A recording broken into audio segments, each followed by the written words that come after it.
He must have been about, I don't know, about 40 or something. Probably had bad acne when he was younger because his skin was slightly pockmarked. I remember then we sat on a bench outside the cafeteria and we talked. And at one point he said something like, "If I was your parent, I'd never leave you waiting for me on a station platform all night long." This made an impression on me because half of me was angry at him for saying it, and I wanted to defend you and explain to him that it was all a misunderstanding, that you'd show up and everything would be fine. And the other half of me agreed with him and was glad that he expressed it in that particular way. And then he said, "Why do you come back to my house? You can have something to eat, you can rest, and I'll bring you back to the station in the morning."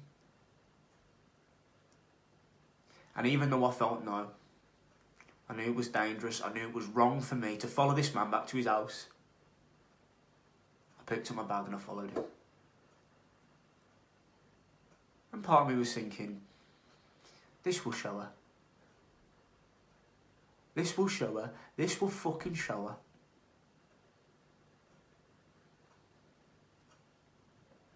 He cooked a meal, gave me a glass of wine and made some joke about not telling my parents.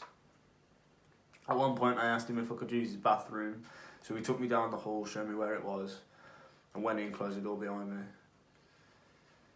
I remember the light in the bathroom was very weak, so when I looked into the mirror I could only see my face.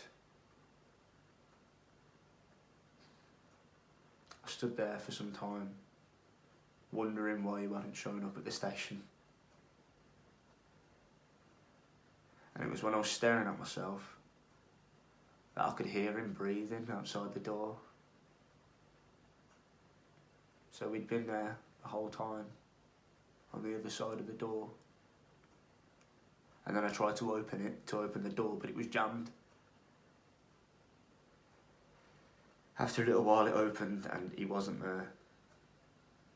He was back in the kitchen.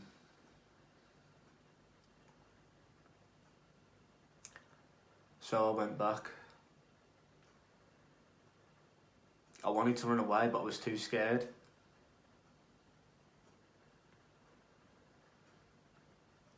After we ate, we sat on the sofa for some time and he kept talking nervously, and then he asked me if I wanted to sleep in his bed with him. And I said that I didn't.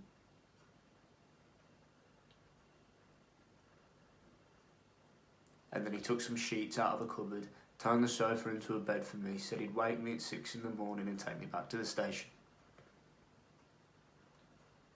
And that's what he did.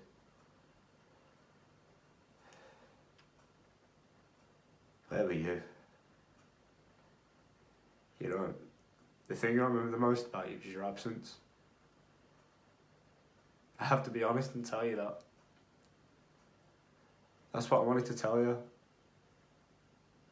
That's my response.